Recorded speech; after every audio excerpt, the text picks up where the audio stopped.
Matt, kindly unmute. Good afternoon. We are honored to welcome you to today's eDekalogo titled The Anatomy of Leadership Transformation in the New Normal. This webinar is co-led by the Graduate School of Public and Development Management of the Development Academy of the Philippines and World Stage International. This webinar will venture into the new normal and tackle the importance of a transformative mindset in which leaders look towards the long-term future, the importance of change and reinvention in leadership, and how it takes creativity, teamwork, and courage for a leader to adopt, even alter the future. My name is Matthew Bailon, and I will be your host for today's webinar. Today, we are joined by our very own President and Chief Executive Officer of the Development Academy of the Philippines, Attorney Engelbert C. Caronan Jr.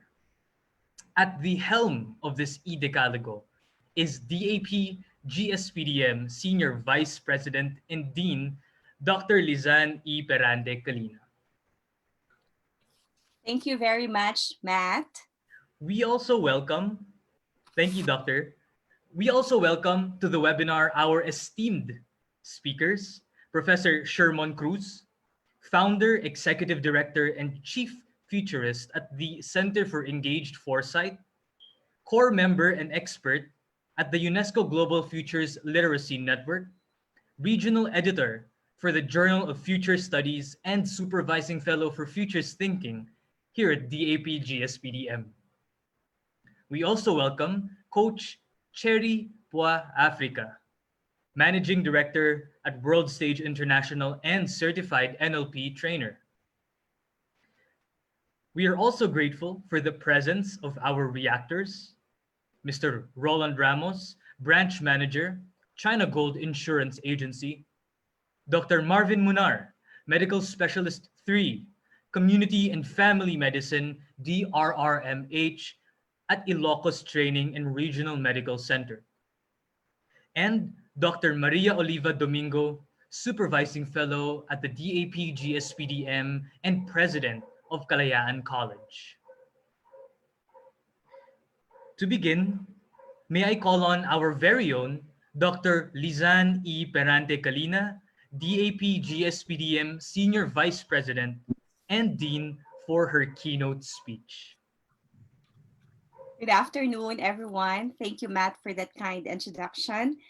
To our resource persons, Coach Sherry Africa, Managing Director of World Stage International and Certified Neurolinguistic Programming Trainer. To Prof. Sherman Cruz, Chief Futurist of Center for Engaged Foresight and Vice President of Futures Thinking Society. To our reactors, Mr. Roland Ramos, Branch Manager, China Gold Insurance Agency. Dr. Marvin Munar, Medical Specialist, Ilocos Training and Regional Medical Center, and Dr. Lily Domingo, DAP Graduate School Senior Fellow and President of Kalayaan College, to the Learning Management Team of DAP Graduate School, guests, ladies and gentlemen, good afternoon. Let me begin with the premise that leadership is based on context. And with that, I would like to quote Professors Nonaka and Takeuchi. Open quote, "The world needs leaders who will make judgments knowing that everything is contextual, make decisions knowing that everything is changing, and take actions knowing that everything depends on doing so in a timely fashion." Close quote. What our leadership experts are saying, and I, for one, really advocate for this. Leaders should know how to explain the historical context. A leader should know the meaning, the nature of things, events, and places. And at the same time, a leader should know how to communicate futures scenario. That's why we at the Graduate School of Public and Development Management is privileged to collaborate with World Stage International on this fifth eDekalogo titled The Anatomy of Leadership Transformation in the New Normal. This webinar is a manifestation of how individuals can emerge as leaders despite the ongoing COVID-19 pandemic, which caused unprecedented disruption in our personal and daily lives. This is also a testament stating that we are resilient amidst these unusual adversities because we are still able to fulfill our purpose as an institution. Take, for example, DAP Graduate School of Public and Development Management and the World Stage International. So we are here not only generators, but also sharers of knowledge. That's why we call this as knowledge co-creation activity. We all know that we live in challenging times. That is why we as leaders in the public sector should be responsive to the pressing needs of those whom we serve and should provide sound solutions based on evidence to current problems. Likewise, we must also be cognizant of emerging challenges and future opportunities in public service. And this is also the reason why we keep on offering certificate courses that are really relevant in this 21st century era. And to borrow the statement of Mayor Benjamin Magalong of Baguio City, whom we had an interface during our eDekalogo on best practices at the local level. He said that, I quote, open quote, leadership is indispensable during this time, close quote. That is why we at the graduate school believe in what Mayor Magalong said, that everything boils down to good leadership. In fact, he said and reiterated that it must be genuine leadership. But what does leadership look like in the COVID era?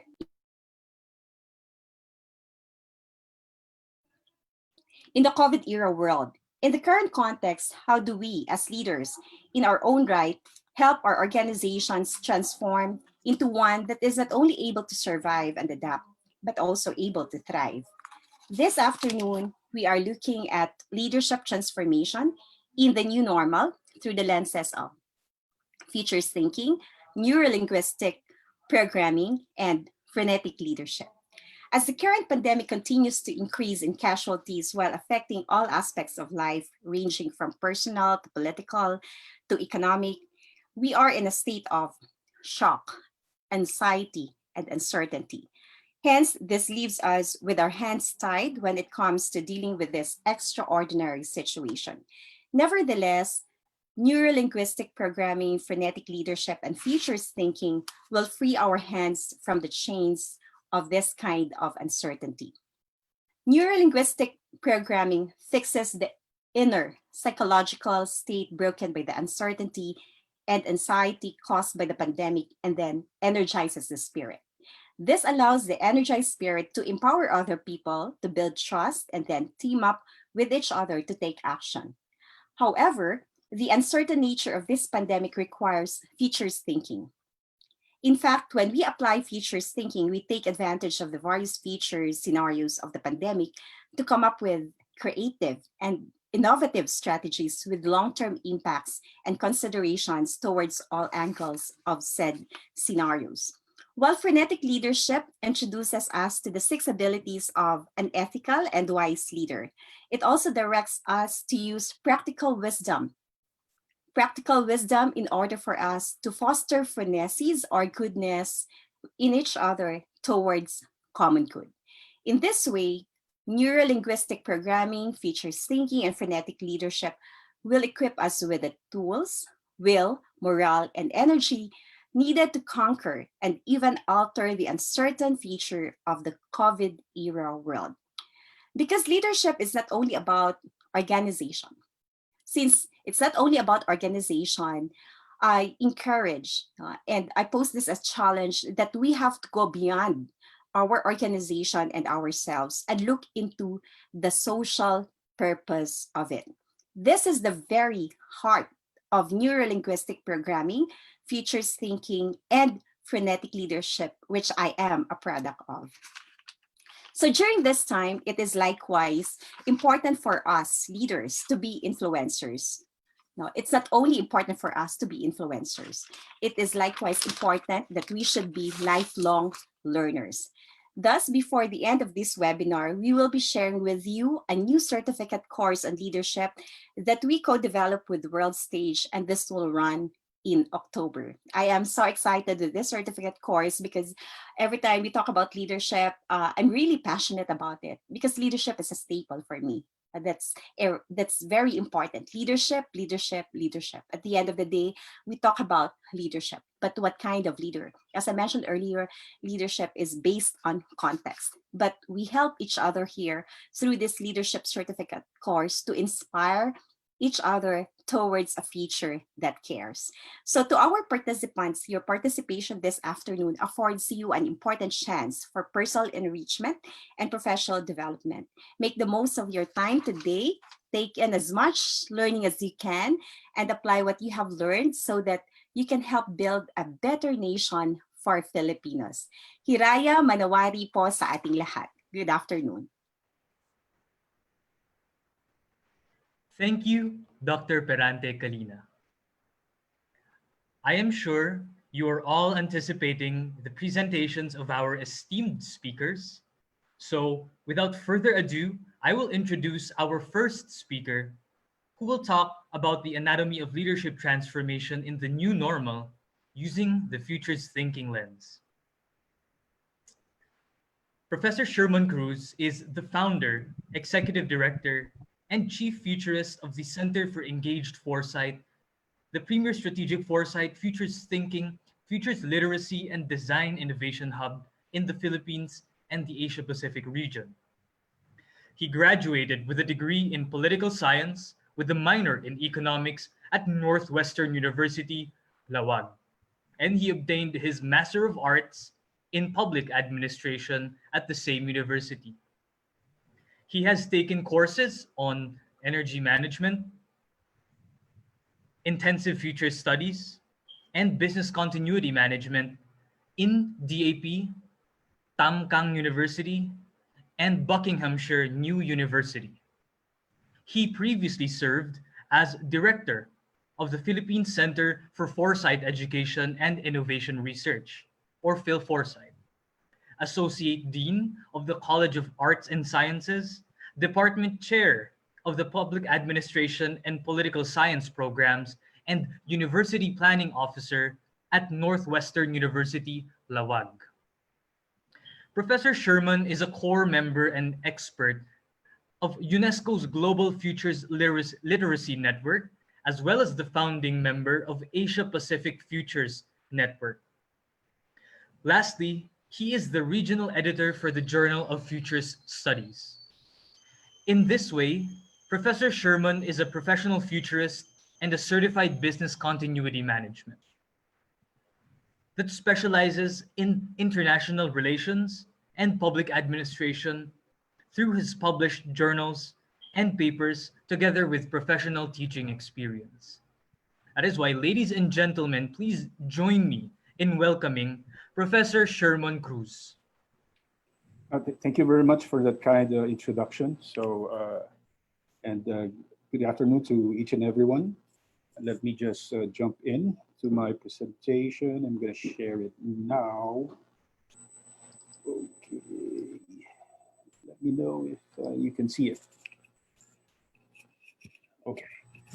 So let's begin. Yeah. So let's try for a minute, imagine and try to think if this virus was a mental construct.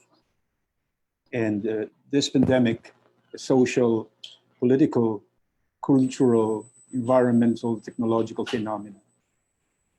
Or perhaps let's try to think if this virus is an ultra subtle living thought, a mental force, a mind stuff, or a worldview, is a way of knowing reality, or perhaps a deeply ingrained thought that is shaping and urging us to see the possibility of an alternative future world.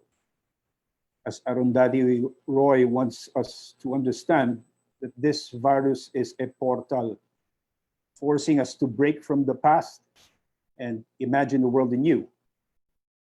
She said that this COVID-19 pandemic is a gateway between one world and the next. Taken from a phenomenological point of view, when you say phenomenology, it's a philosophy that studies the structure of an experience. So if you try to think of COVID-19 pandemic as an experience, my question is, what would this virus mean to you? What would this virus mean to us? If it had an intention, what do you think are its intentions? If this virus could speak to us now, what would it tell us? Or if it could speak to you now, what would it tell you? If you try to perhaps decrypt, or decode this pandemic from a futures thinking standpoint, what I just presented to you is an approach in futures thinking that we call critical futures thinking. And if you apply critical futures thinking in the study of an event or any phenomena, it would tell us that the virus, of course, obviously does exist, and it does exist in our lives. It is alive, ever present, it is felt. It is a lived experience. For some, this virus, they said that it is the crudest form of microvita, Microvita is a new idea in astrophysics that was introduced by an Indian philosopher in the 1960s that tells that microvita are the cosmic seeds of life. They exist anywhere in the universe. And of course, this microvita is not just a virus, but it is the crudest form of energy force in the universe. But then again, if you try to see its implication, it has become a little creative catalyzing agent that are disrupting the way we know ourselves, the way we know reality, the way we perceive and see things, and how we imagine, invent, improvise, experiment, compete, and cooperate. It is teaching us and urging us to learn how to see the bigger picture, to plan for the unplanned, to embrace complexity, and forcing us to change today. The virus has no doubt changed and altered our temporal and spatial awareness, our self-awareness.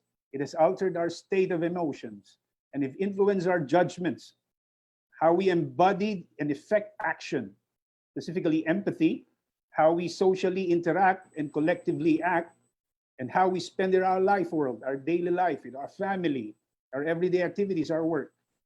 There's no doubt that this virus has forced us to change how we should lead, imagine, and envision the next.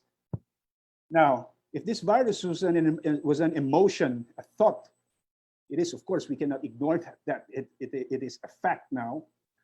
It is an invisible net that is pretty quite hard to navigate, and one that makes you and your desired future inaccessible. A futurist, however, would see this virus in a different way. It sees this virus as a platform to question ourselves the way we imagine the future.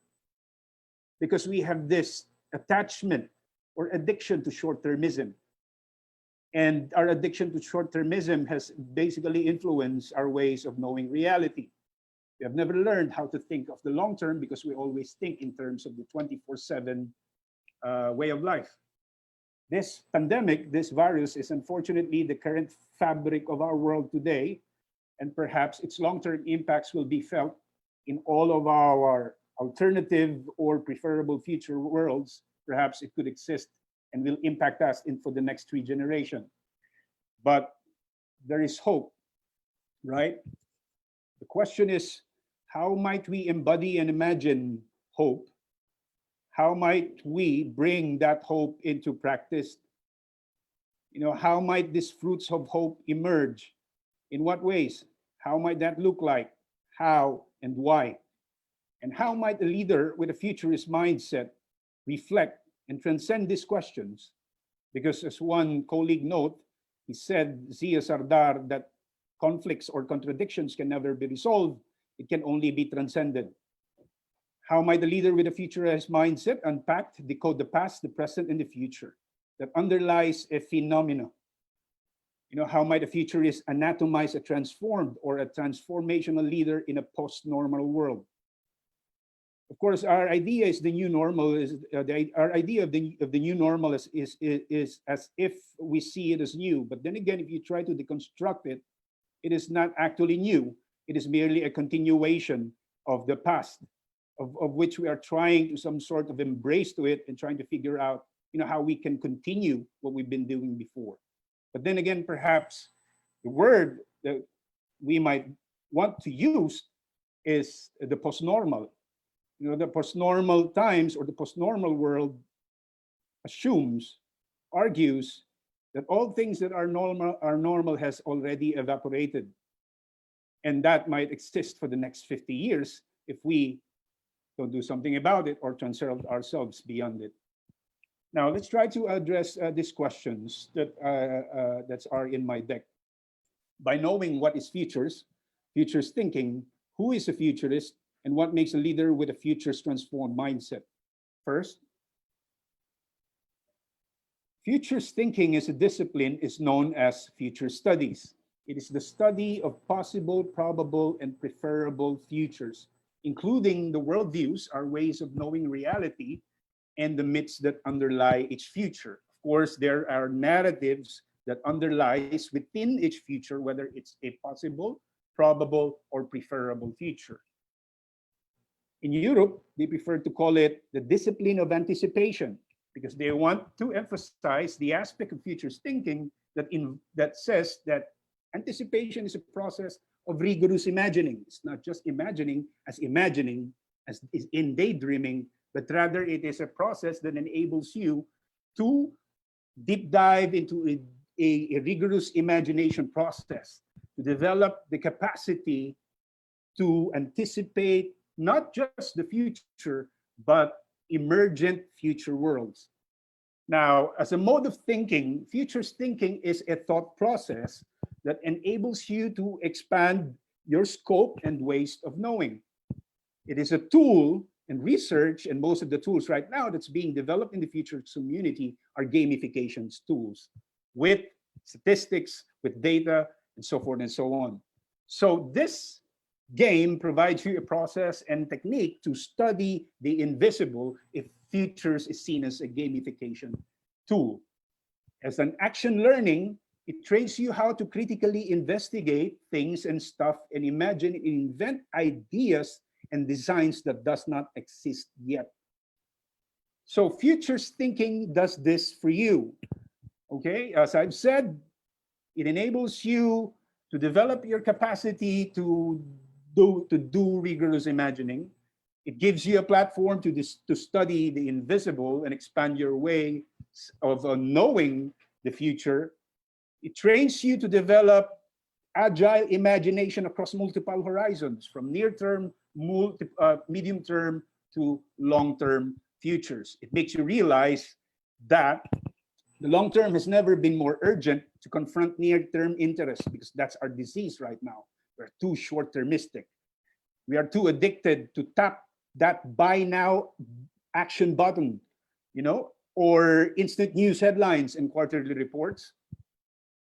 As the author Roman Krishnarik said in his book, The Good Ancestors, the question is, how might we overcome the tyranny of the now, the crackpot realism of the present, as Dater would love to say it, that pathological addiction to short-termism? How might we transcend ourselves beyond that? How might we train and enable ourselves to think in long-term? Have you even tried thinking in long-term? Of course, 30 years is max strategic. But then when you say long-term thinking, the minimum is 100 years. Have you tried doing that? To think in a civilizational context. I believe what our leader must learn right now, if leader is transformed, is to train himself to think in civilizational context. We've seen that in China. They were able to build the Great Wall of China, for 5,000 years. That's long-term thinking. And like futures, we can influence the next 100 years, but ourselves not being able to participate. So can we imagine something like that? Imagine a future that we can influence, but not participate ourselves. Now, I would like to share with you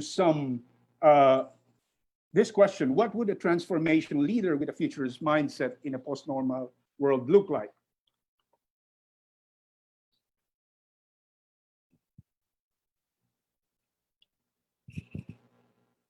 Now, I will present to you some basic idea or core or scaffoldings of who and what makes a futurist and what makes a leader with a futurist transformative mindset. First, a futurist is a cultural hacker. A futurist would spend a lot of time hacking how an idea and its multiple implications emerge and how these ideas might translate and impact alternative ways of creating and imagining new visions of the future. The futurist is a hacker, a cultural hacker. They embody the hacker mentality. For a futurist, as my colleague and mentor says, Marcus Bussey, to hack is to claim or reclaim a right to cultural agency. Bring that power back, bring that truth and power back to the human agency, to you, to the self, in order for you to develop the capacity to influence the environment, to influence the system that enables you to amplify the impact of your visions, of your capacity, and your hope. So a futurists understand that to change, we need to offer alternatives. Not just destroy them, but you destroy them by offering new ideas. images and visions, because to hack is to hack into our cultural codes that determines how we think, relate, remember, act, love, fear, and hope. There was this study in Harvard University that says that our languages influences the way we perceive and imagine and invent. Then perhaps we might want to look into this, to the power of our language and hack the language to see really if there is some sort of perceptual power hidden behind that languages, behind our underlying within our languages. So what a futurist does is that we hack narratives, we hack news headlines, we hack systems, we hack worldviews, people's ways of knowing reality. We hack narratives to offer new emotional and ontological metaphors that transform lives and futures, to create a mutation in the world.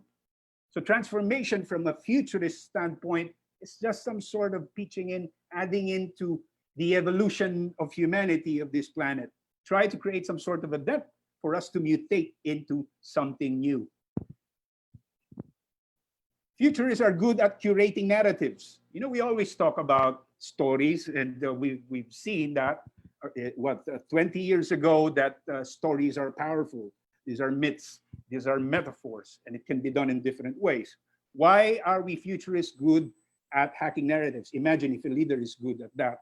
It transcends contradictions and projects aspirable tomorrowlands, because the best way for you to communicate alternative future worlds is by storyfying it. Because it gives you, it offers, it gives people, you know, the idea, the image of an alternative future world. But then again, you have to blend and mix that with historical data, current and emerging trends, and imaginings, because the public, of course, not everyone can read data straightforward. But of course, when you try to storyfy this imaginings of a future world, it could be through music, through art, through dance, whatever means or instrument that you might want to develop to communicate your hope and visions of the future would be great. And then, of course, futurists are good at employing symbolic archetypes.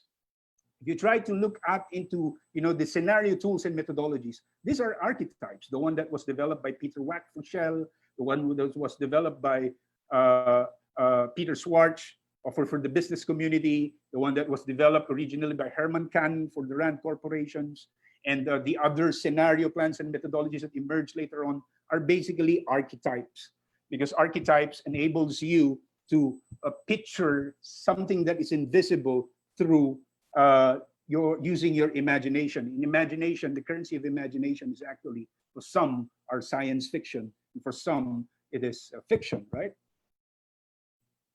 And of course, you know, it's not just that we try to assimilate and understand and use the future for the next 100 years. But the basic thing that you need to remember when you think about futures or futures thinking is that the future is actually a principle of effective present action.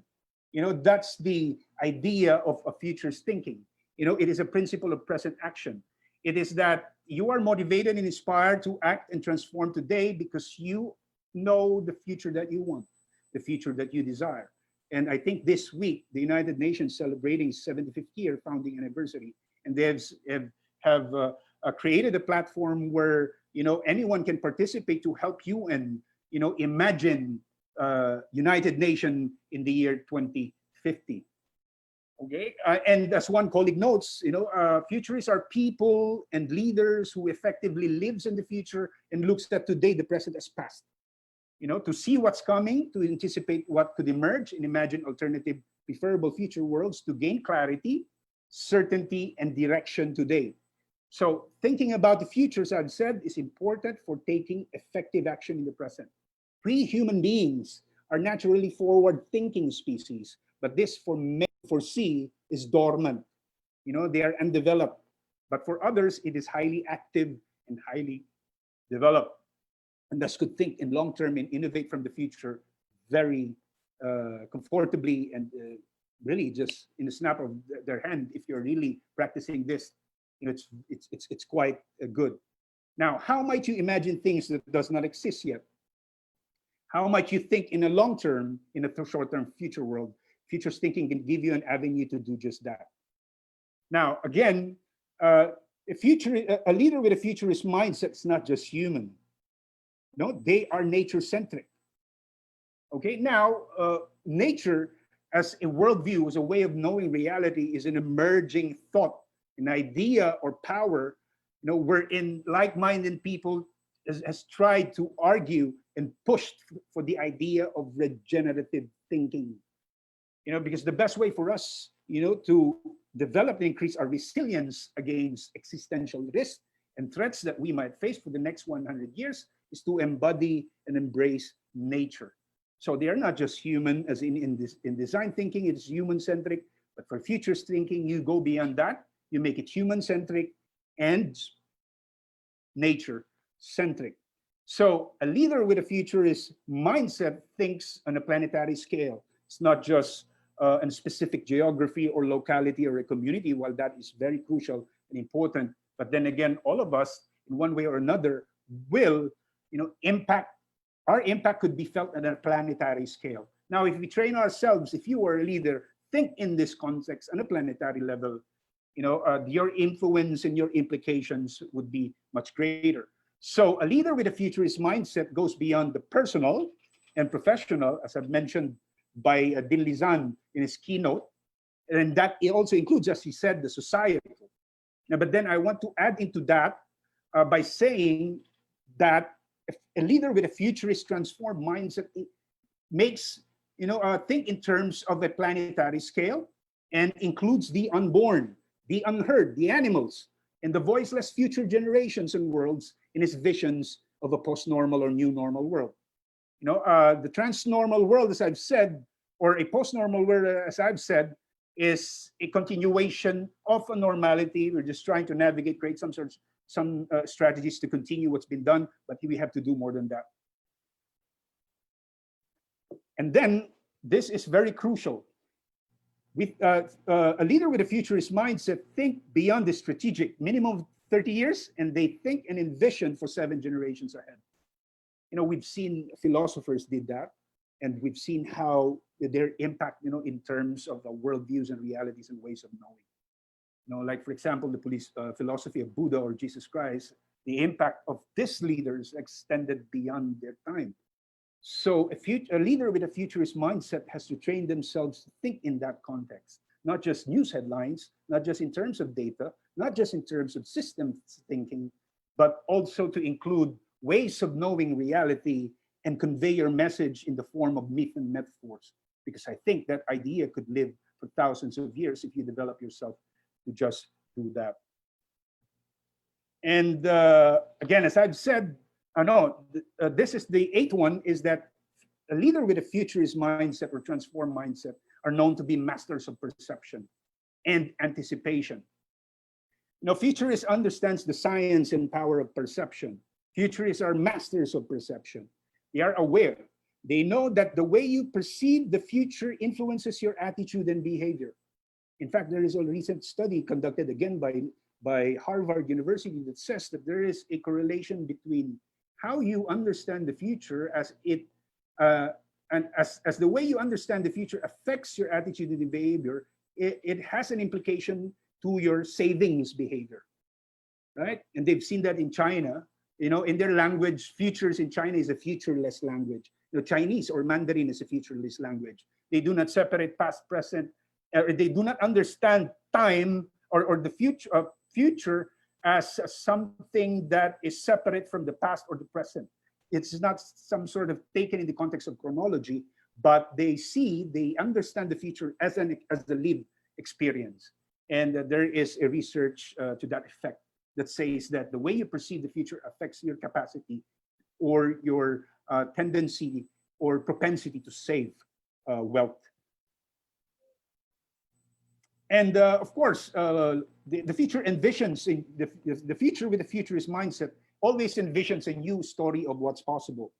It facilitates, they have the capacity and capability not just to convey their message, they have the power and capacity, capability to facilitate real conversation. Whether it is in an organization, it is in a community, or in a government level, or whatever level that might be as far as governance is concerned, wherein leadership has has real impact. And not only that, they have the ability to facilitate real conversation. They are pretty creative in doing that.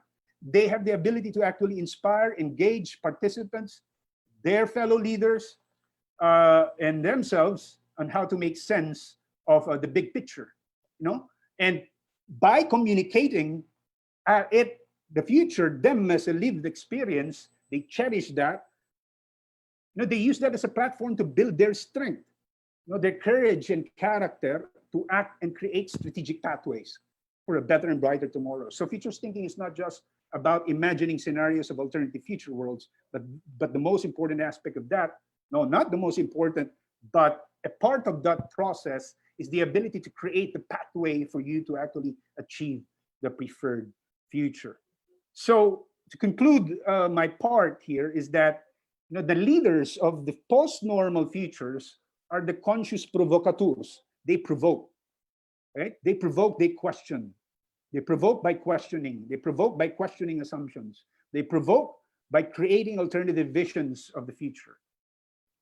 And the leaders of tomorrow are your hacking futurists, that has the ability to craft compelling and influential stories of aspirable long-term futures world.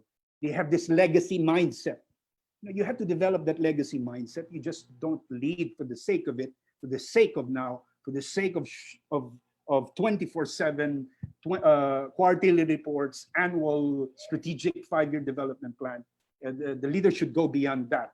They have to have that legacy mindset and transcend their leadership and legacy that goes beyond their lifetimes and consider 7 generations ahead to affect and transform the mindsets of people. Because if you don't do that, you can transform mindsets. You have to have that vision with the legacy and influence the systems and mass to transform the future today. So a transformed leader would ask, how can I be a good ancestor and not be a bad ancestor? That should be the question that each of us or every leader must ask. How can I be a good ancestor? In a nutshell, to conclude this, the future is fluid. It is open. The future cannot be predicted. Of course, to a certain extent, we can. But then if you talk about the next 10 years, 30 years, 50 years, it becomes more complex because that is the control, gets lost in the process. There's no sense of control because of this complexity. And I see it as perpetually open. That is something that we can actually, for some, they would like to use this word, colonize the future. So futures thinking is a tool, a resource, an asset waiting to be employed. That is what the leader of a transformative era must learn. How to use the future to change and innovate today. And I would like to end with a quote from Dr. Marcus Bussey, who was our guest in our last during our launch of the Certificate Futures Thinking course. He said that to be a futurist is to give ourselves a permission to dream and to act as expanded beings in a world so much in need of positive, strong voices that speak with, not for ourselves, but for our planetary community. Again, thank you very much and good afternoon.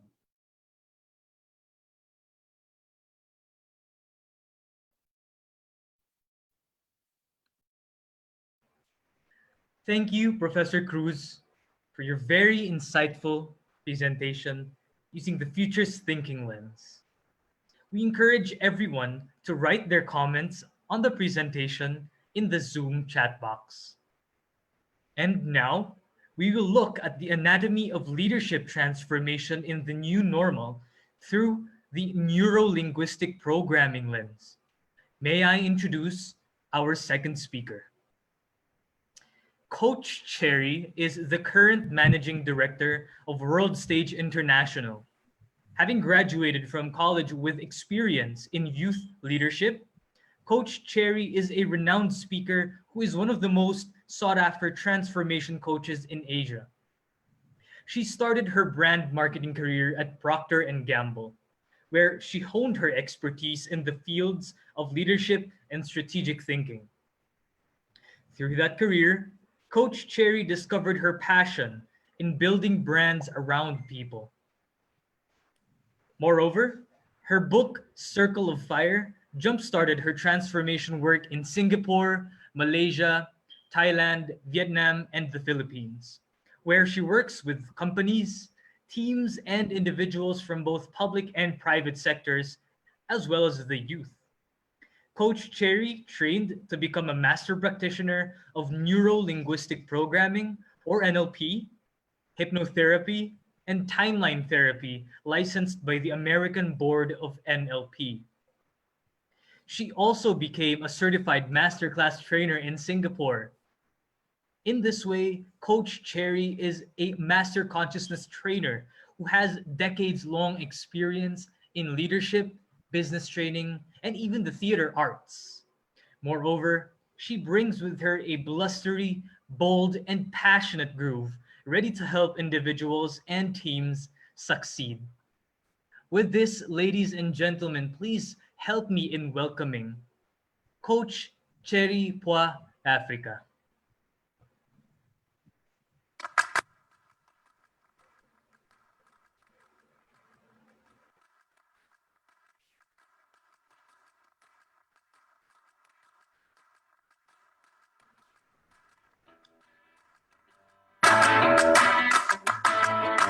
We want to become the best version of ourselves, and there are actually people out there who can help us. Today, a new movement is coming to life designed to help ignite the fire of corporate Philippines, one story at a time. Mga boss, gaano ba ka-importante yung tinatawag ng life coach or empowerment coach? And we are here with Master Transformation Rockstar Miss Cherry Africa. Life coaching is a profession where you engage your clients in a partnership and you find out what is going in the life of that person, what's going on in your life, what are the obstacles that are preventing you from reaching your highest potentials.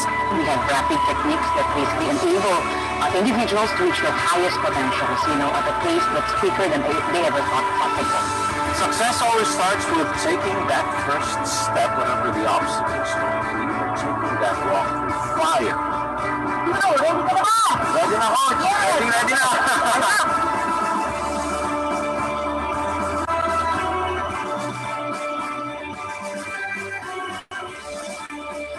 It was nice to have someone academically put a framework to it and give clarity to what I personally believed in.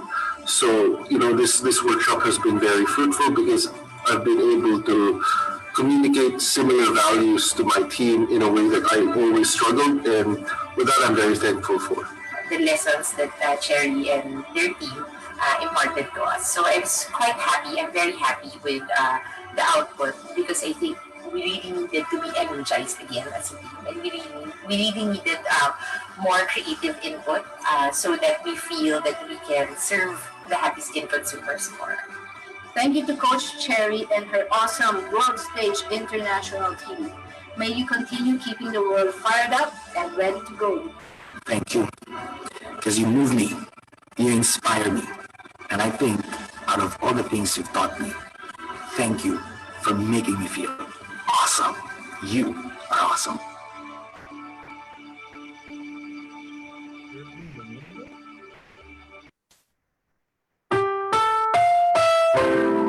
Ang susunod na programa ay rated SVO. Strictly video on ang kailangan. Maaaring may masasayang tema, karanasan at palaro na hindi angkop sa mga nakapatay ang video. Magandang hapon po sa inyong lahat, and thank you so much for coming here. We are going to have a wonderful time learning together. Thank you so much, Professor Sherman. It was a very enlightening and insightful sharing, and ang gagawin ko is i-end ko lang, itatapusin lang natin yung loop na in-open up ni Professor sa atin on futures thinking.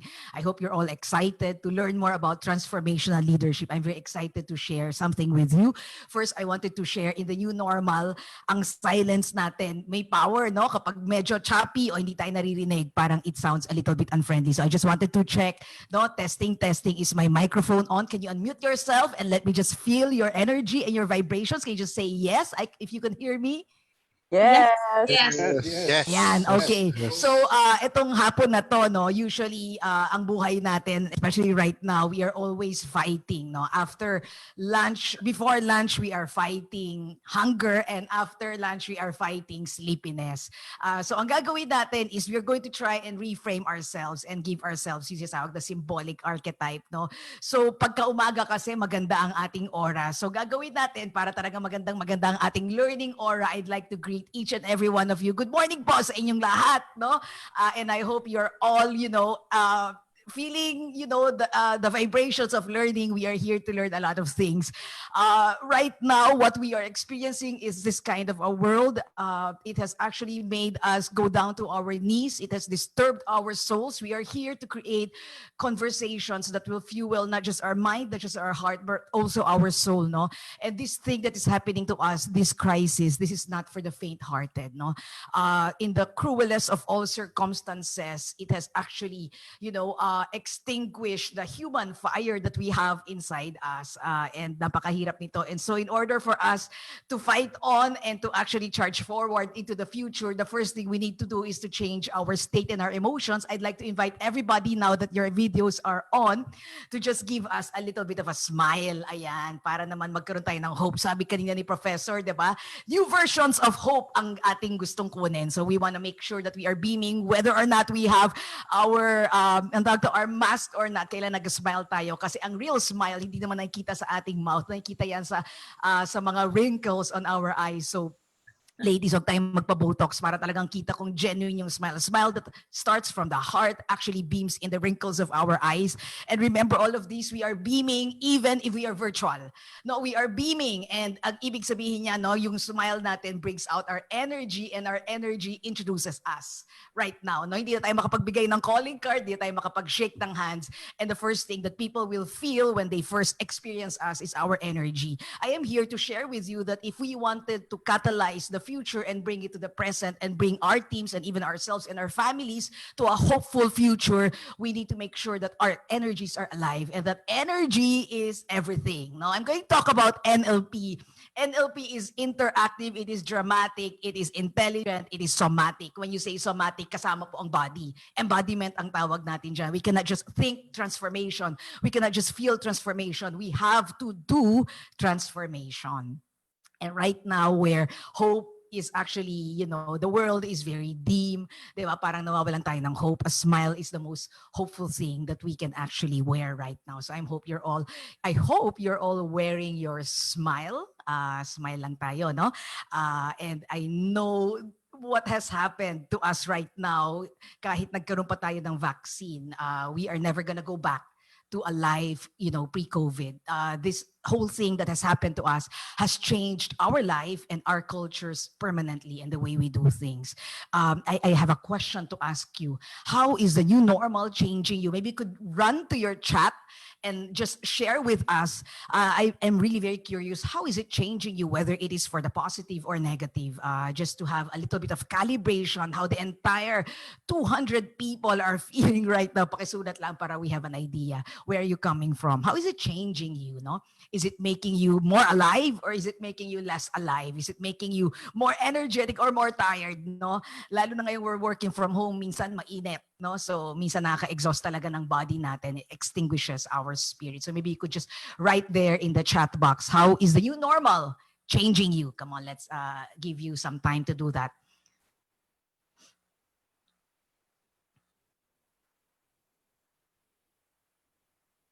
Personal connections, exercise of faith muscles. We like that, no? Faith muscles, hope ang tawag natin dyan, no? It made me more curious of new possibilities. Gratitude grew bigger. Very nice, no? And if there are some unresourceful or unhelpful emotions that we are also feeling, it's also nice to write it down, no? So we know more skills to uncover. When we ask these questions in our session, some people will say it's also frustrated me, no? Technology, especially if we belong to the generation X, no? Or baby boomers, where, ang face-to-face conversation, we've learned that's for 70,000 years. Ang ating mobile, this kind of remote meeting, electronic conversation, no? We've only learned this in the last 100 years. So our body we were all built to actually converse humanly as possible. So this is a new thing, and for some of us, it is a cause of stress then, no? Na parang hindi tayo maka-cope, or it's just too electronic for us. We're no longer feeling people. For the people who are very kinesthetic, who need to hold people, who need to shake hands, who need to hug people, whose oxytocins are fired up when there is movement and muscle, this is actually a very frustrating thing, because online we have extinguished kinesthetic, and all we are actually left with are visual and auditory. But that doesn't mean we cannot be heart to heart. Kung medyo na-feel na po natin na ganito na itsura natin sa ating meeting, no, na parang nagiging zombie na tayo, hindi zombie, no? Zombie ba? Ibig sabihin, our mind is spent and our physical bodies are tired, and the soul of work has departed. If we are feeling that, it is very nice. Thank you for attending, because this is actually a talk about transformation. A nice reminder for us to reboot, no? To reboot ourselves. If you look at the word transformation, kung kanina ina-explain ni Professor yung anatomy ng transformation, no?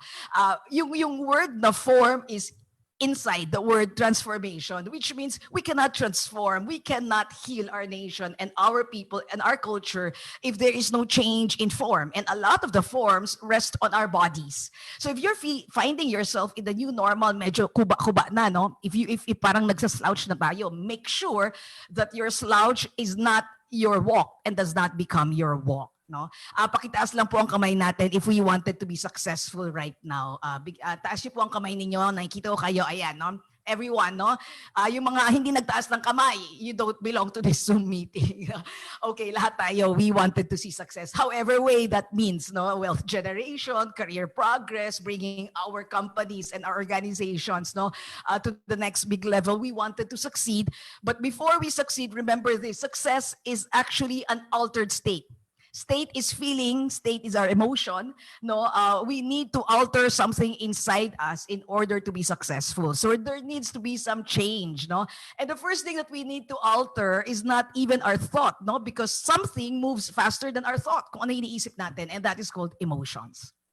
We've talked about, you know, how we could recover from this huge thing that's happening to us right now. We would see all the statistics and you would say, naku, mag-slide talaga ang performance sa economy natin. There is also economics in emotions.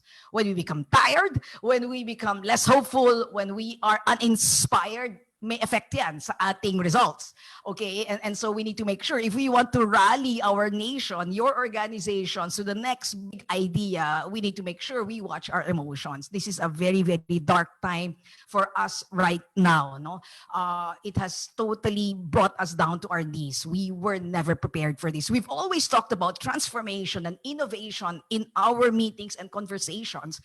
Bigla na lang one day, March 16, we woke up to a different world. Sabi ng future sa atin, ayaw ninyo mag-change, ako na lang, pipilitin ko kayong mag-change.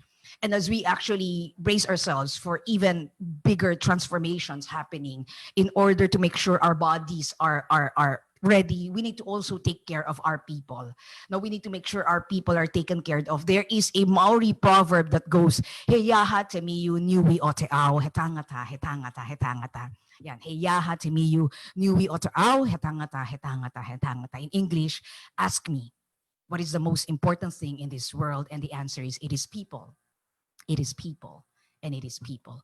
Hence, I would like to propose that transformation is not just ideas and things. Transformation is not just the systems and models. They are definitely a part of it.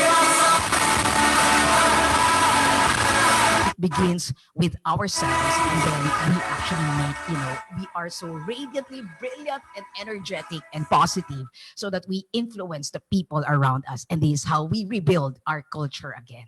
So transformation and this crisis that's happening to us is a brilliant time to build culture again. How awful it is if, the only message of this crisis is to make things very awful for us. The message of this crisis is to make things, awesome for us again. Crisis is a decisive point, no? It is a decisive point where we stand at the fork of the road, and then itatanong sa atin ng future, ready ka ba mag-change, no? We talk about transformation. Life catches fire every time there is death. I'd like to use the symbolic archetype, no, borrowing the words of Professor, of a cat. A cat has 9 lives, it dies, and then it becomes alive again. No? If we want to transform, there is a cycle of death and rebirth, and then we get to where we want. So I just wanted to share this very simple framework with you. This is how we transform. No?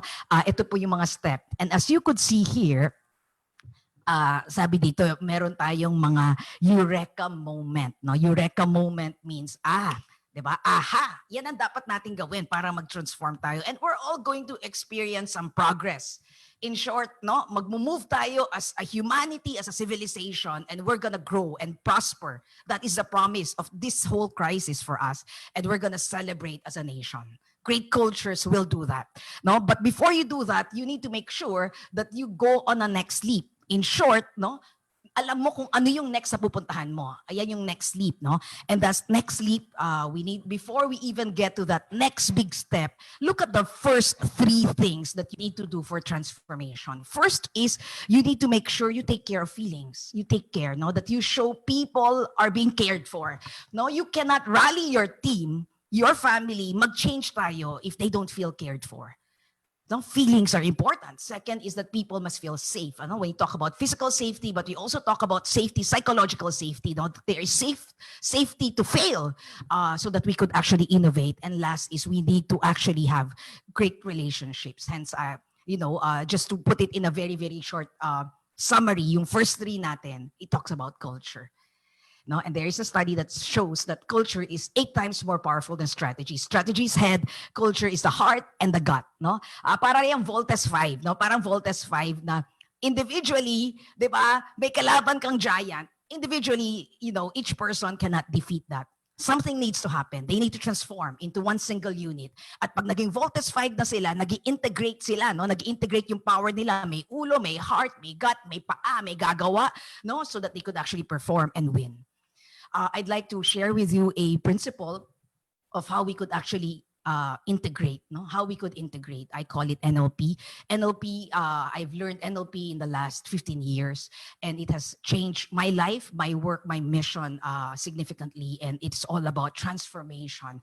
If you could see this framework, meron tayong before and after. Meron tayong current state and meron tayong future desired state, no? So parang may present and may future tayo.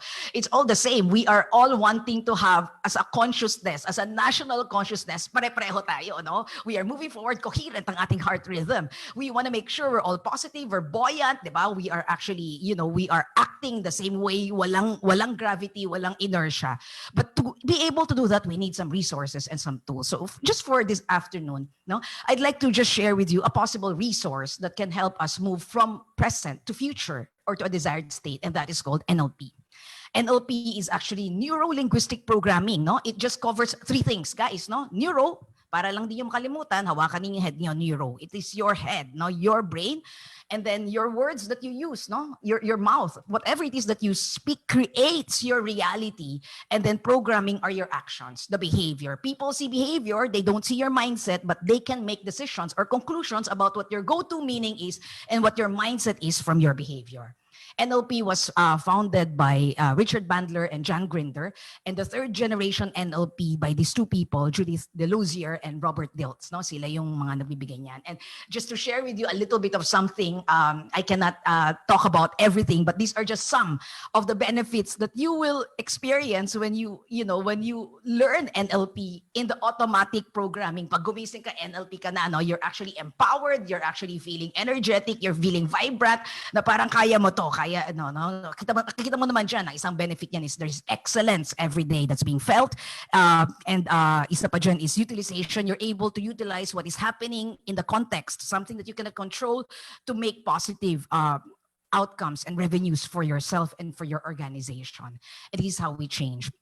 One of the core tenets and my favorite about NLP, and I will just, slide through this very fast, is called logical levels. In short, if we want to transform, there is a logic. There is logical levels to that. We have 3 brains, no? It's the head, the heart, and the gut. Lahat yan may neurons.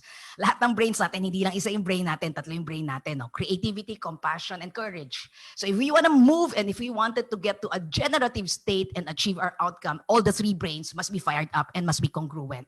And sabi ng NLP, may logical levels to change change yan. Now, if you want to transform, there are so many. There are actually six aspects that we need to change, which begins first in our environment. Now, as you could see here, begins with the environment, and then it goes to your behavior, and then your capabilities, and then your beliefs, and your identity, and then your spirit and purpose. So these are the 6 logical steps in change. Now, the first thing, now you could see, for example, a lot of even our president is actually trying to change the environment in order for us to actually, be able to overcome the pandemic that we are actually experiencing. So at the very, very bottomest, the most bottom level of change is environment.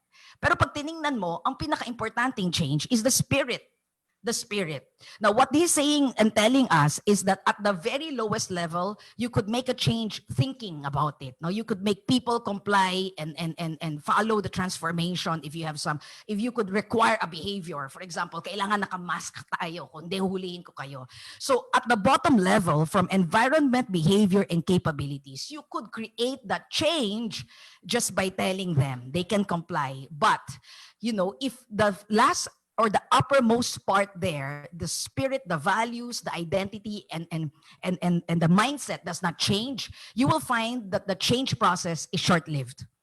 No? Kasi hindi nag-agree yung mind. No? And these are all unconscious.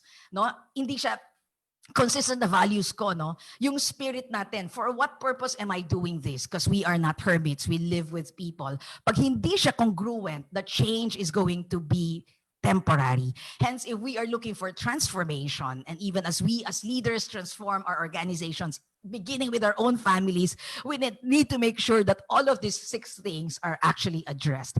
At the lowest level of this triangle, 1, 2, 3, head, brain, kaya. But at the uppermost part of this level, kailangan our heart and our guts are enrolled. In short, there must be total buy-in of all our brains in order for change to happen fast. We talk about agile change, agile transformation, catalyzing the future, bringing it to the present. No, if the mind believes that, but the heart does not believe that, no, or the gut is afraid or it's not courageous, change is not going to happen.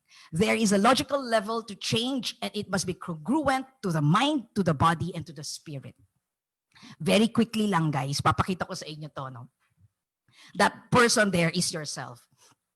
You're looking at change, you look at the results, no? And this framework, makikita nyo yung results. In short, makikita natin yung ating results in our family, personal life, in our own companies, in our own organizations, nationally, no? As a nation, we could see our results. But if you could see, these results is controlled by something that's inside. It's an inside game. And there are 3 S's, no? Story, state, strategy. In short, there are 3 things that control our results. Story means our mindset, our belief. State means our feelings, our emotions, no? And then ang strategy natin is what we will do. All of these are inside. Pinaplan natin yan. It gets released and broadcasted to the world, to your organization in the form of your behavior. And then your behavior then, translates to results.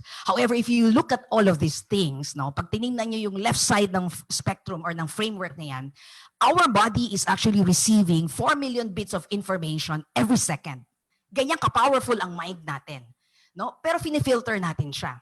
We are always filtering. Now, filtering is an active process. We are distorting things that are not important to us. We are deleting what people are telling us in order to serve our own maps, our own belief systems, and we are generalizing. Why? Because we cannot take all the information. It's just way too overwhelming. It's not practical. It is not sustainable. So, ang gagawin natin, yung 4 million bits of information, sasalain natin yan, nagiging 7.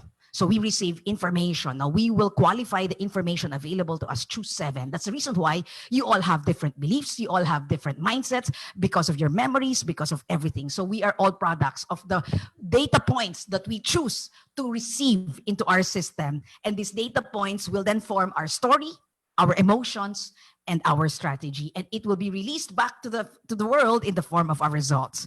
So if we want to transform, there are 3 things we need to transform. No, it is the 3 S there: story, state, and strategy. Our mindset, our emotions, our energy, and of course, how do we do things?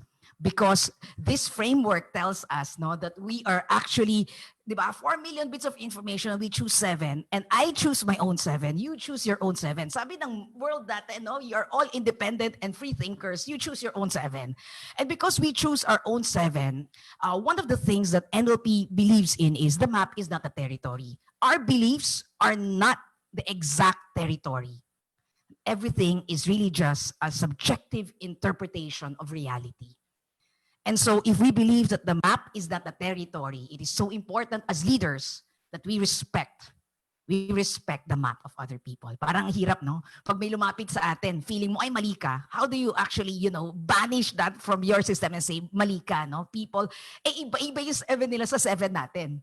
So a person who's actually NLP trained is actually programmed to think, no, that everybody's stories is correct. Ako, as 15 years through NLP, I've always now thought everyone's map is correct. The question here, and this leadership, the question is, who holds the bigger map? Who holds the bigger map? Diba? The people that we work with, the constituents, the citizens of the Philippines, no, their focus is actually on this virus. The person with a bigger map will see possibilities and futures. Okay? And these are these people who will see, sila yung makakakita ng isang magandang araw na mag-arise, because the other people are really just seeing darkness. They are really just seeing darkness. So ito yung challenge natin. No? This is an important time to actually change our own behavior, our own triangles, no? Our own change system, and make it expand as big as possible. When you are expanding your change, no? Na parang change begins in me and then you impact other people. Pag nakikita lang nila, parang okay ka, nag-change ka. I like who you are. I like what you're saying. You become influential. This is a time as frenetic leaders, as generative leaders, to actually be generous and share our energy of hope. Because we cannot do epic victories if we are basic. No? If you are basic person, sabi ng isang tao, basic pay lang ako, so basic. Kahit basic pay pa, kailangan excellent and outstanding ka, because our human spirit is actually, ravenous and hindi na mapagod yan. No? And this is how you build national culture, beginning with ourselves. I'd like to just end this session by sharing with you a dark time in the history of the Philippines. 2013, Yolanda happened, and we know that the center of Yolanda is actually Tacloban. And there is actually a place 45 minutes away from Tacloban. It's called Tanawan, a place of 56,000 people, 1,300 people died. No? And I was able to speak to the mayor of Tanawan. And sabi nga niya, a day after Yolanda happened, and we were also, everything, destruction everywhere and death everywhere. Though we were just standing in the stairwell of our office and we could see everywhere that there are bloated bodies, and it was horrific. And then we saw a group of people in tears running to us and asking, Mayor, no? And Mayor is Mayor Pel. Sabi niya, Mayor, paano na tayo? And Mayor Pel looked at his people and said, don't worry, help is going to come. Do not worry, help is going to come. But help never came because nobody knew what was happening to Tanawan. The focus of the rehabilitation was in Tacloban. And so what Mayor did, because he said help is going to come, is he went to the Tacloban airport and he actually asked people to try and reallocate some of the portions of the help to go to Tanawan. And then he did other things. So he spoke, he presented, he did all of these things because he knew, and he said help is going to come. And so he actually did something about it. But, doing something and making things happen begins with hope. It is so important that we have hope. Hope means hang on, pain ends. Hang on, pain ends. We talk about being in a degenerative state where we feel parang mauubos tayo, mauubos yung lakas natin. Remember, there is always space to house the 10 most important, most empowered, most generative emotions. Ito po yung 10 na yan. Nakikita ninyo, hope is one of them. No? And ang hope niyan, spectrum yan. No? You don't have hope if you are cynical. No? You don't have hope if you are cynical. You need to make sure you are at the center there and that you are actually believing.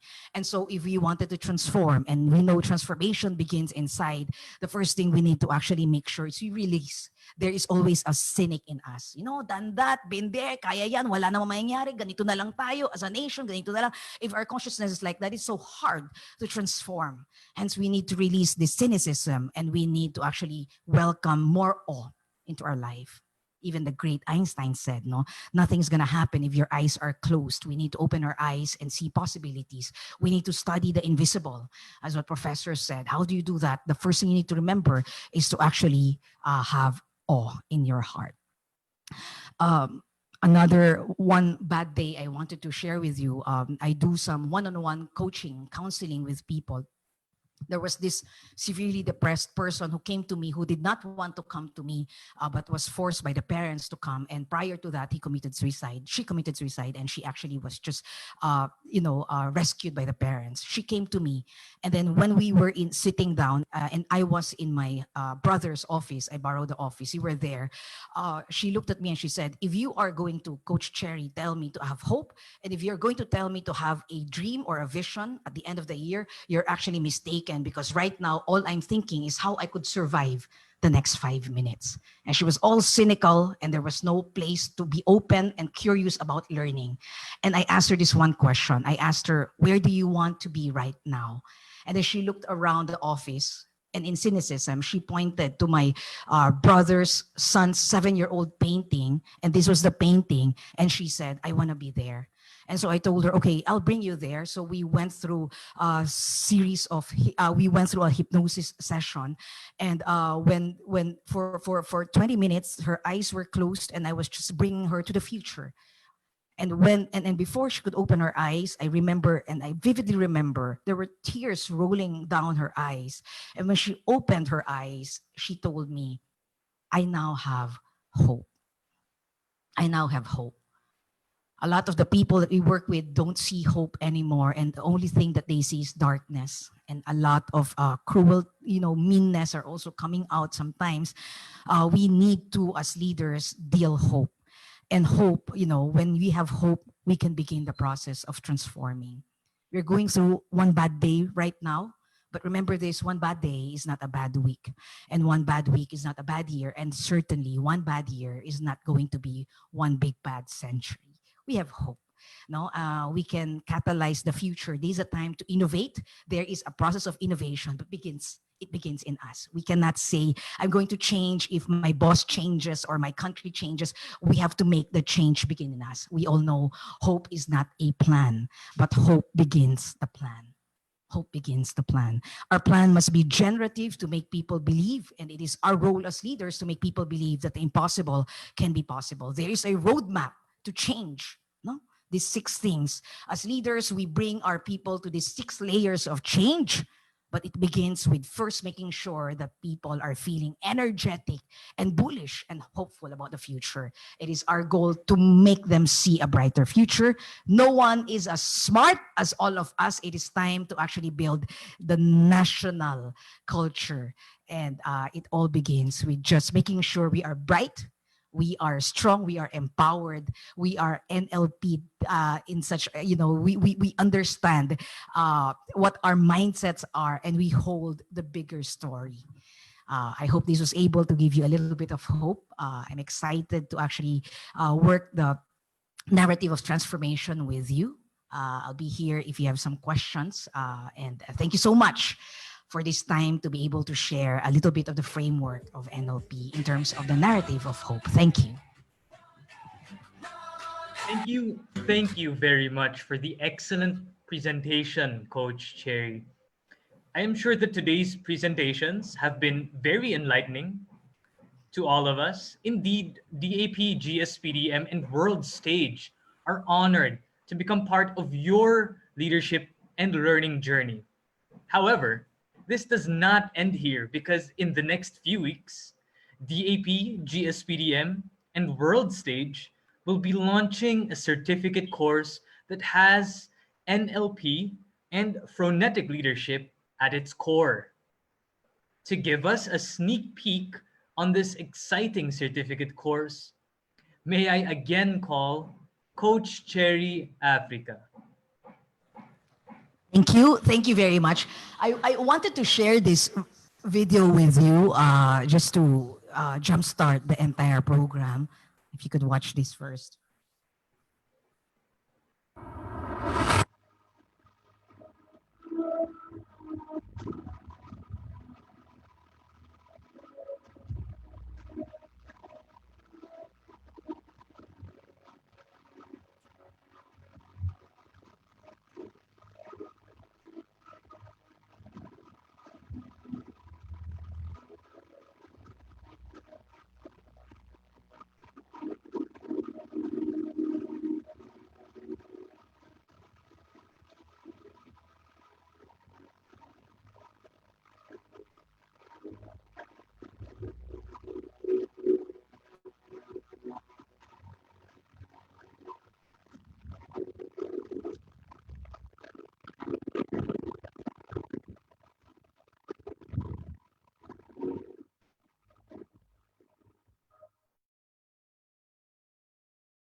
we wanted to launch this program because it is part of my mission, and we actually collaborated with DAP to flourish NLP, no, so that we have a state of national consciousness, no, and we bring this in the different tribes. This is our mission with the AP, is to make sure that a lot of the tribes' cultures are strong.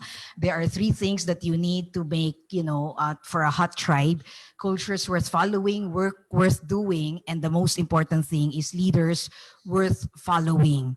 So this is actually a leadership program, a certificate program in NLP for leaders, which invites leader to accept the hero in them. Now, this is a good time to be a hero. We are all playing our story, our narrative, and this is the hero's journey. Now, the hero's journey begins with yourself, and then accepting the challenge, and then going through hard times, creating change and transformation, and going back to our workplace, but this time around, a better person. No? So this is what we want to share. And this is the start where we cross the threshold and effect or enable transformation to happen. This is the NLP certificate in generative leadership. It's a phonetic approach to transform organizations. 3 levels, 3 modules for 3 days, happening for full days. And you will be surprised and in awe. As you could see, it's actually an 8 to 5. Ang unang question, kaya ba natin masustain ang energy ng 8 to 5, no? NLP will make it possible. It's highly interactive, highly dramatic, and you will enjoy it. It is a time for you to actually just understand who you are, understand your beliefs and your state, where you're coming from. So the first objective of this certificate course is to actually upgrade, renovate. It's like a rebirth and reignite the leader in us, in ourselves. And then from there, we wake up also our 3 brains, our head, our gut, and our heart, which are responsible for specific functions in decision-making as leaders.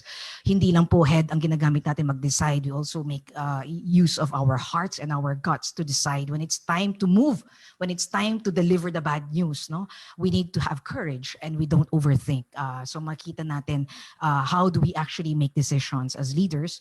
We're also going to try and understand, no, the logical levels to change and how it is actually how it resonates with their own personal change process. This is something that's exciting to help us to become influential as a leader. You could see you're influencing so many parts of the organization. Your manager, your leader, the person reporting to you, the person high up there, but it's not your direct manager, the person below you, but it's not your direct subordinate, your peers, yourself. How do you actually influence them? Because one of the most important skills of a generative, transformative, future-thinking leader is influence, so that we get the bigger map, no? Kasi kung maliit lang yung mapa natin.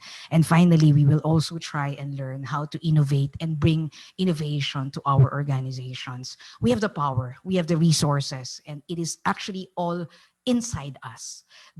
Transformation is as much an inner game as it is an outer game. So we first begin with the inner transformation as a leader, crossing the threshold and making miracles happen, and becoming more open and hopeful. So this is the course. It's happening in October. If you're interested, maybe you could share and give some feedback to DAP, and we could give you more information. Over to you, Matthew. Thank you. Thank you as well, Coach Cherry. We will be posting on our Facebook page the details on how you can enroll in the certificate course, so please stay tuned.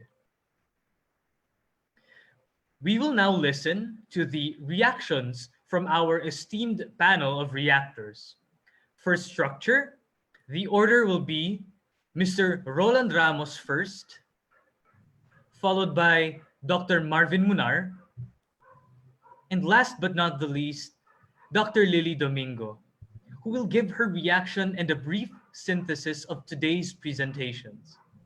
Each reactor has 5 minutes to speak.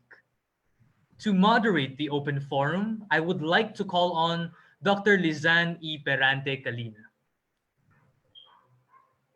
Thank you very much, Matt. Wow, that was really very energetic. Now the question is, how am I going to sustain this? No, but anyway, I have Dr. Lily, I have Dr. Marvin, and of course, Sir Roland. So let's start with Sir Roland for his reaction, sir. Yeah, hello, good morning. Can you hear me? Yes, good morning, loud and clear, Sir Roland. Okay, yes, good morning. I was really excited upon hearing the talk of Cherry, and I'm happy to be invited here today to share my insights as an NLP practitioner.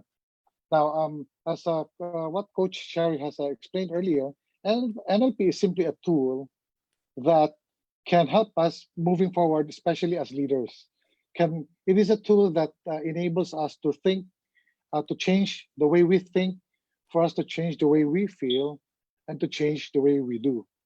Obviously, in any given waking day of ours, 95% is driven by unconscious.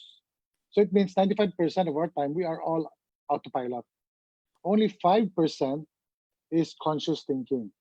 So by learning NLP, we are able to know that in that short 5% that we have in our waking hours, we can devote that into intentional thinking and hoping to affect change in the way we think.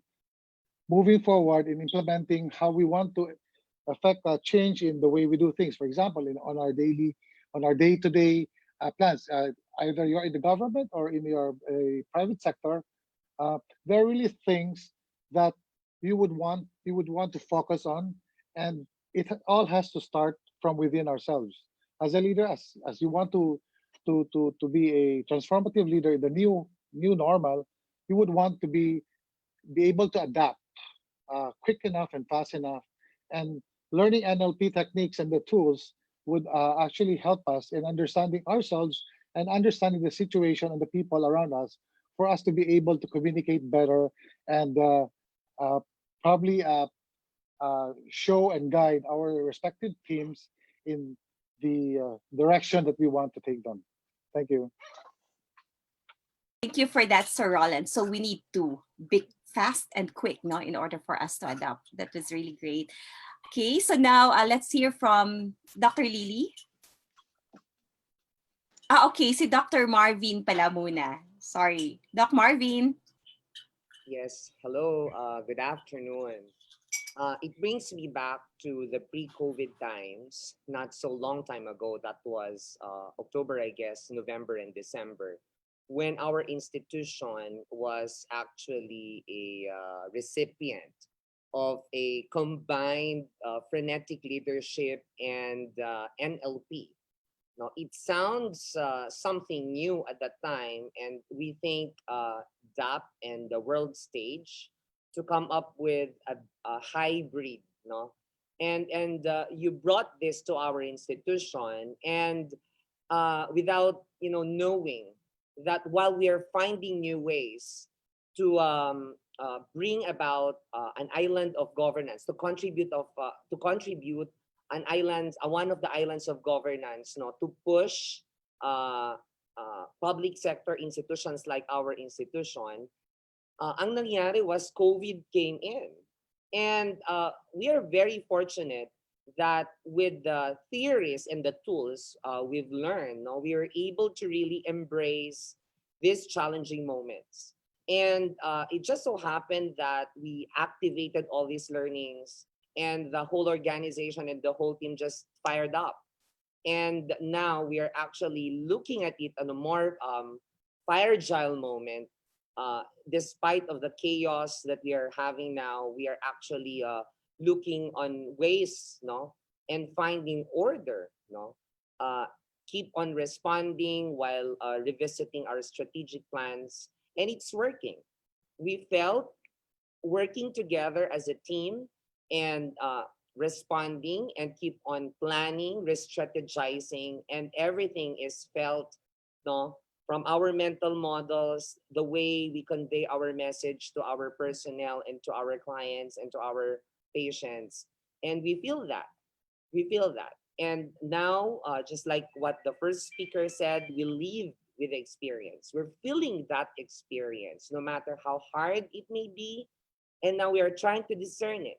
We're actually processing these experiences and look for ways, create ways, or in order to respond some more, and look into how we will be able to help the people in our locality. And the action is not done yet. The action is continuing.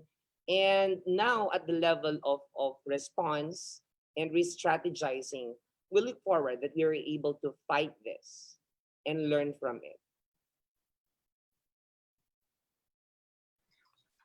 Thank you, Doc Marvs. Actually, just to give you a background. So, yun nga sabi ni Doc Marvs, that was sometime in October or November, and it's part of his capstone paper, yung leadership framework. So he used phonetic leadership. I had a short interaction with the group of Dr. Marvin Munar. Isa silang PMBP scholars, no? And then, nung nag-lecture ako, so pinasok niya talaga yung phonetic leadership.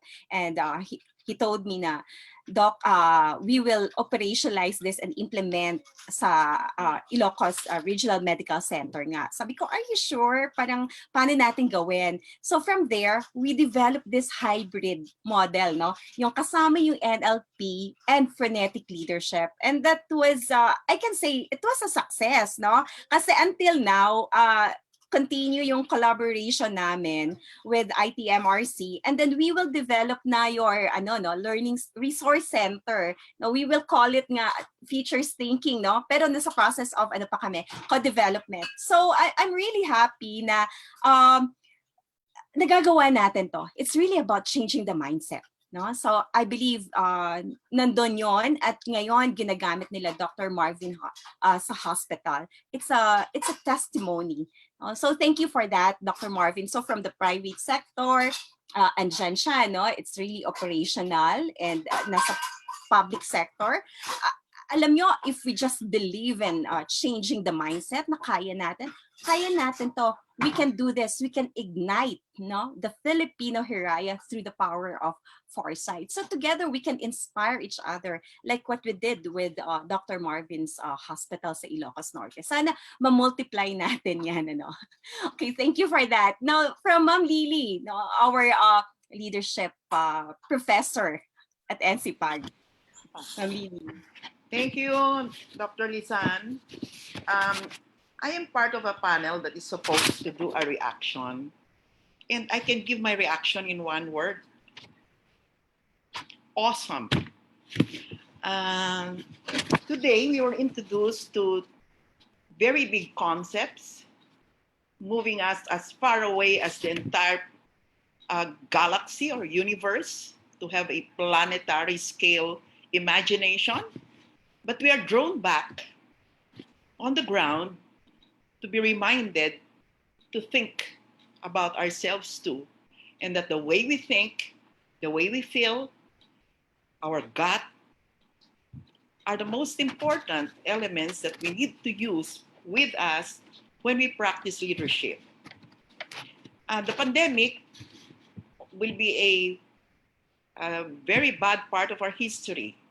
Personally, I have lost members of the family. One just yesterday, the other 2 weeks back. And the pandemic reminded us how unprepared we are. And I'm not just talking about the health sector, which is really overburdened, stretched to the limit. I'm talking about the whole society, all of government, as well as all of us individuals. If we had futures thinking much, much earlier and have developed and propagated it, perhaps we might not feel so helpless at this moment. If we were equipped with neurolinguistic programming, perhaps we would be more hopeful. But all is not lost, and what our speakers today are saying is that it is never too late to begin. We can think far into the future without being able to predict accurately what actually will happen, because, as our speaker has said, Professor Sherman said, the future is really fluid. There are so many things changing.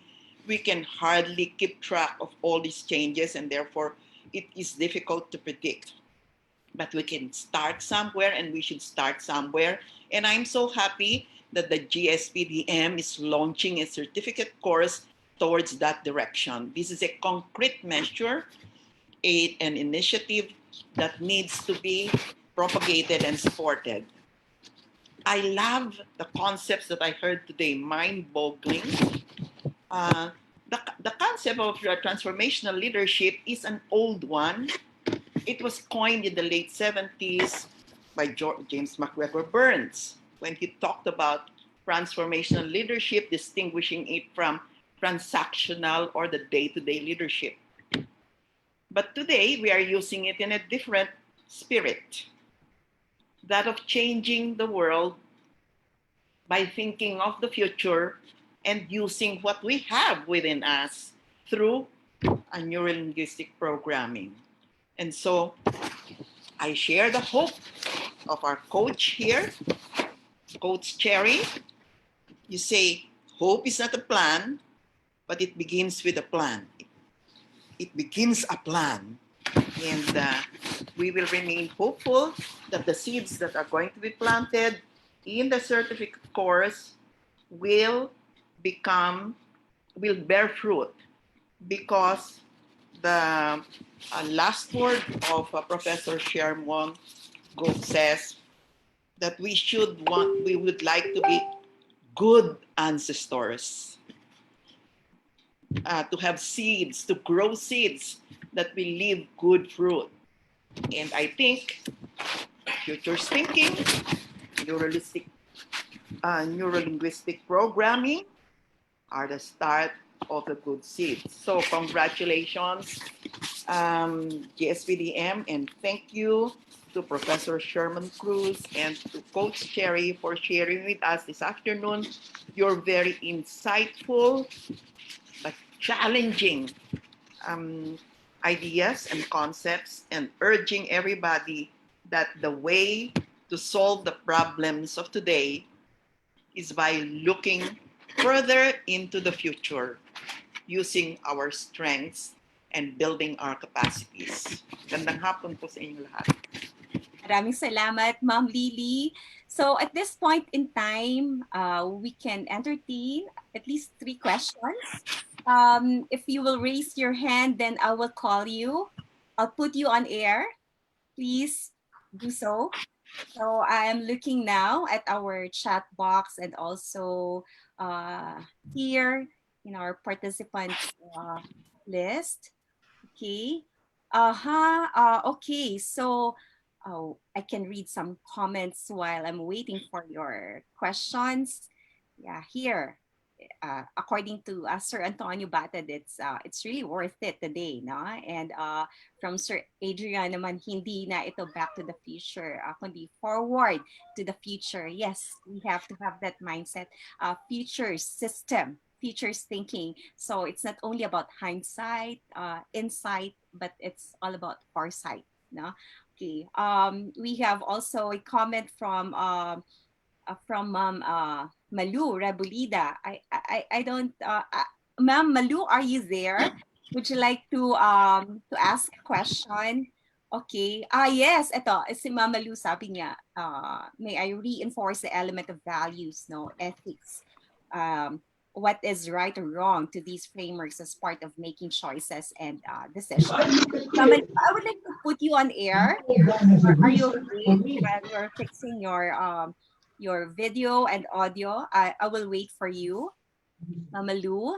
And also, yes, we have other comments, no, from yeah, earlier, ang dami, no? I see it here. So from Sheila, Sheila is my student, no?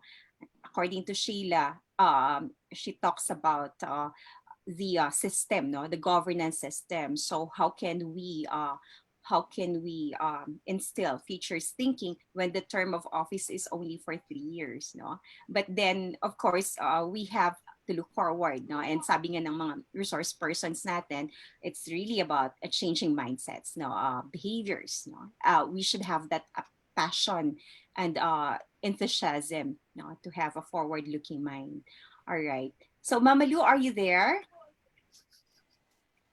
Okay, parang hindi ko maano si Mama Lu, no? Makuha. Yes, yes, good afternoon to everyone. I was just thinking that because of our current concerns in governance about integrity, accountability, rule of law, and our intentions also to be transparent, I'm thinking of how these elements or how these concepts can be infused or integrated into the current frameworks.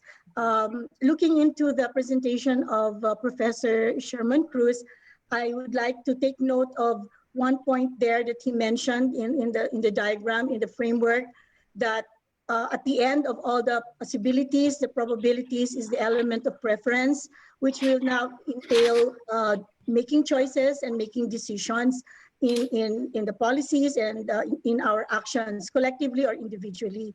So perhaps some point for thinking how we can infuse elements of ethics, of accountability, transparency, rule of law, things like this in our NLP framework, our transformational. This is very debatable, of course, and we cannot just give a one-shot deal in terms of this should be the framework for judging what is right or wrong.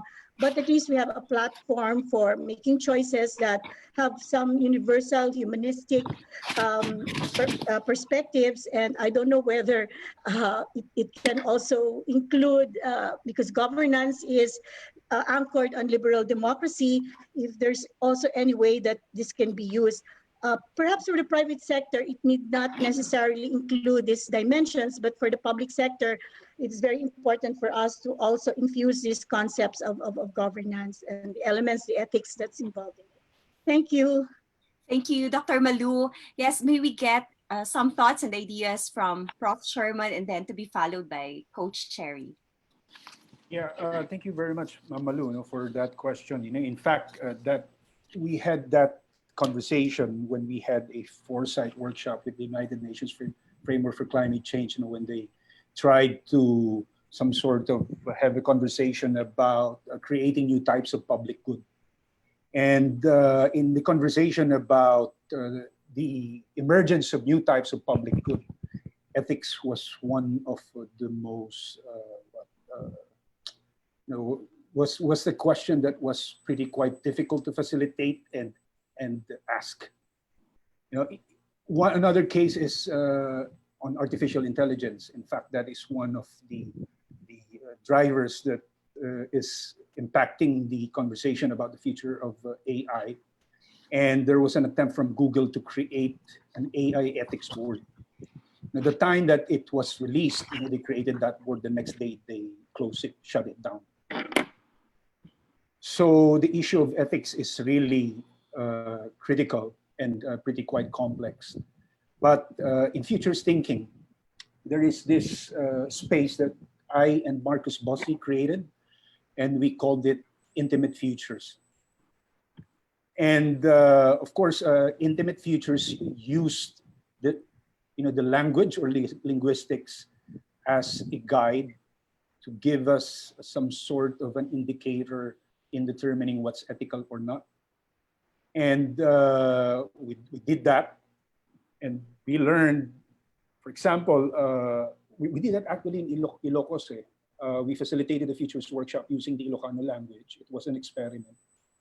And we learned that when you translate the future in Ilocano and try to explore that using your own Ilocano language, the reflection was, this came from the participant, that the future was an experiential verb.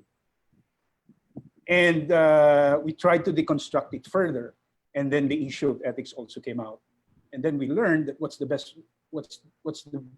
that's not the best, but what guide can we use for us to have some sort of an anchor in determining, in defining what's ethical or not. What we learned is that a person must be able to develop or awaken his conscience. Yung konsyensya lumabas eh. So, of course, ethics is bounded. Ano yan eh, it's some sort of influence also by bounded rationality or context. But then again, one thing is quite universal, and that is human conscience. I think each and every one of us has that, whether you are illiterate or not. So I think that is my view. Awaken that conscience within us.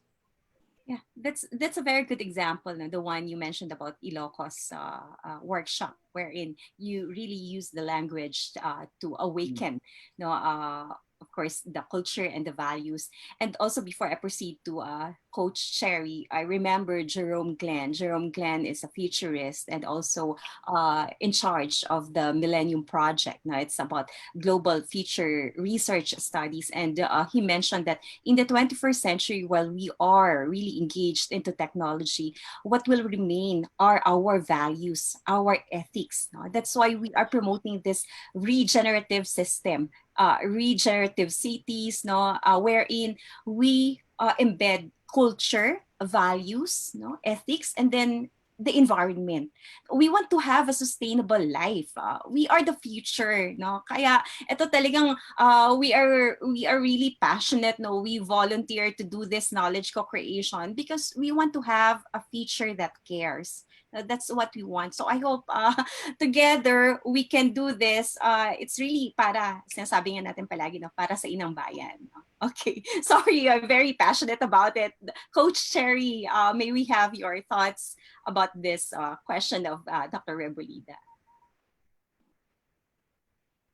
Sorry, Coach Cherry, kindly unmute your microphone. Ayan. Yeah, thank you so much, Dean and Dr. Maluba, who asked the question. There is a presupposition or a belief in NLP where every action has a positive intention. When we truly believe this, then there are no bad people. There are just probably bad behaviors. So in short, kahit na yung crime natin, may mga positive intention yan. People take drugs, diba? May positive intention siya of wanting to experience joy and happiness. However, their options are limited. When you talk about everything, every action starting from a positive intention, you will always find yourself in the space of values. So lahat tayo may values, and it is at the very core of the change process to make sure that all change processes are value-driven. Otherwise, walang soul, Yung change natin is transactional, but it's not transformational. Hence, it is so important that we understand what is the culture, the value of the organization, the value of individuals, and to make all the different parts of the organization, the people, totally believe that my values are aligned with the values of my organization.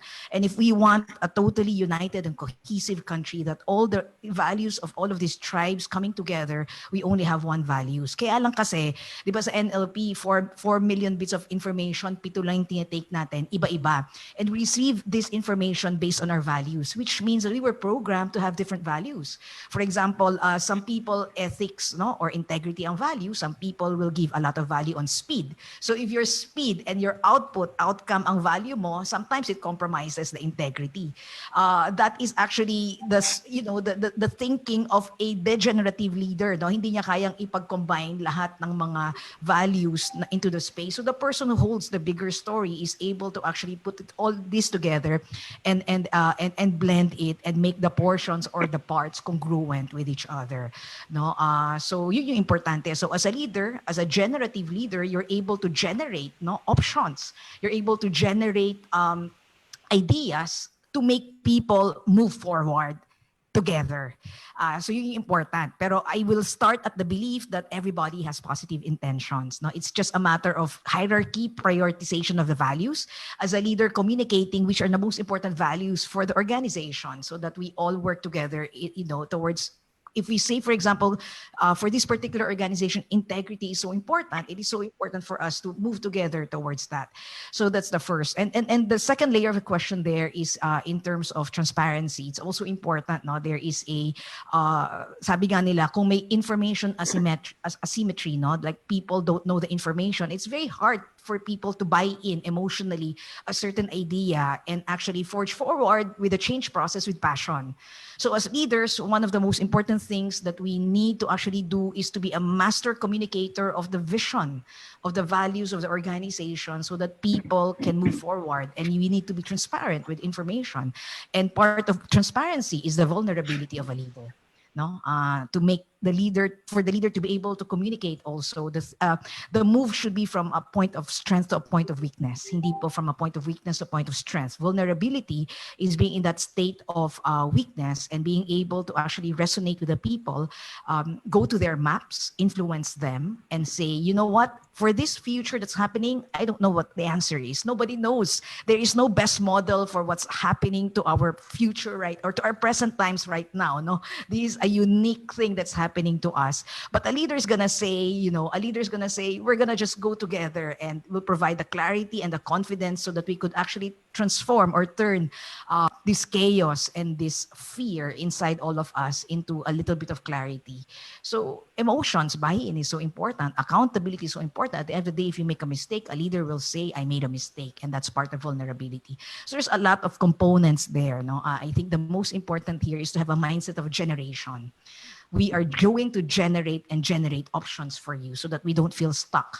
The moment we feel stuck, we look at ourselves as victims. No, and we cannot forge forward as a nation if we are stuck on the victim mindset.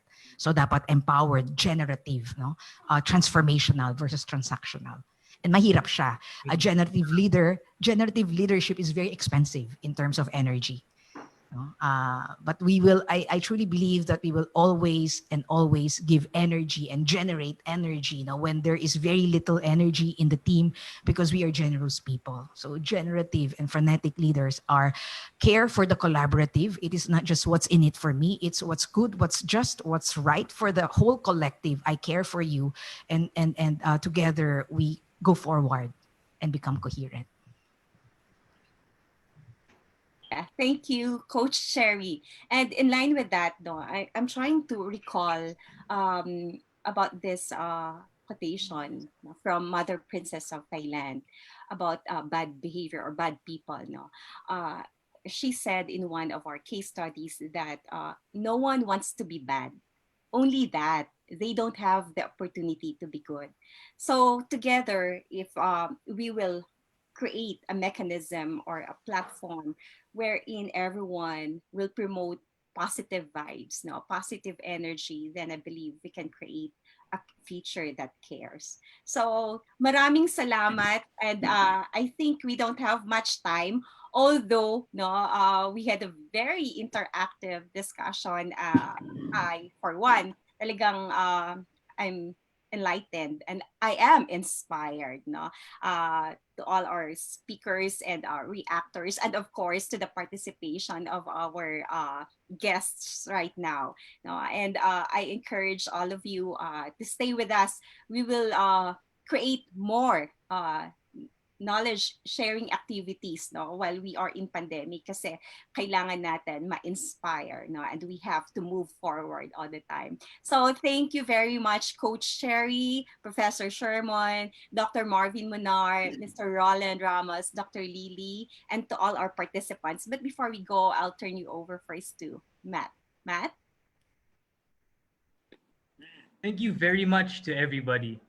This concludes our webinar for today. What a very productive afternoon. Thank you to all our participants. We would like to request you to answer the evaluation form, after which please expect your e-certificate to be emailed within a week from today. The link to the evaluation form is flashed on your screen.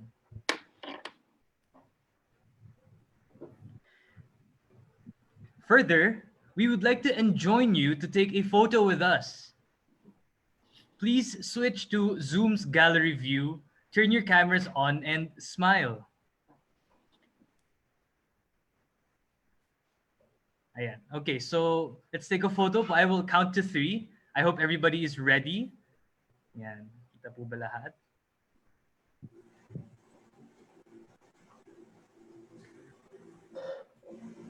Okay. 1, 2, 3. Smile. Isa pa po. One more. 1, 2, 3. Smile. All right. Maraming salamat po.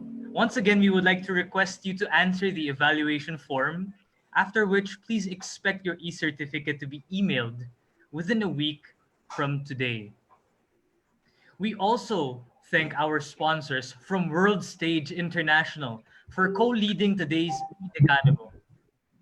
We likewise thank our speakers, Coach Cherry Africa of World Stage and Professor Sherman Cruz of Phil Futures, as well as our reactors for sharing their expertise, Dr. Maria Oliva Domingo, Dr. Marvin Munar, and Mr. Roland Ramos.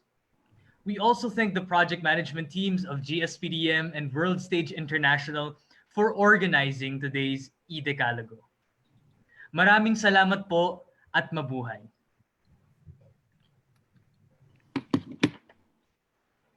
Thank you very much. Magandang hapon po sa ating lahat. Hiraya Manawari. Magandang hapon po at Hiraya Manawari. Bye-bye. Thank you very much. Bye. Thank you, Dean. Bye. Thank you, Sid. Thank you. Thank you, Professor. Thank you, Dr. Thank Lee. you, Coach Cherry. Cherry. Bye-bye. Thank you. Everyone. Thank you, Marvin. Thank you, Doc Marvin. Thank you. Roland, thank you. Oliver, thank you. Thank you. Thank you. Congratulations, Ollie. Thank you. Yeah, congratulations, Ollie. Ollie is our youngest, right? No? We have Yeah. a young team here, right, Sage? Yes, Steve. So Ollie joined us a month ago, Ganun and ba? this is his first Yeah. Bago mo ba activity. siya? Yes, Lily. Dami na niyang email sa akin Yes eh. po.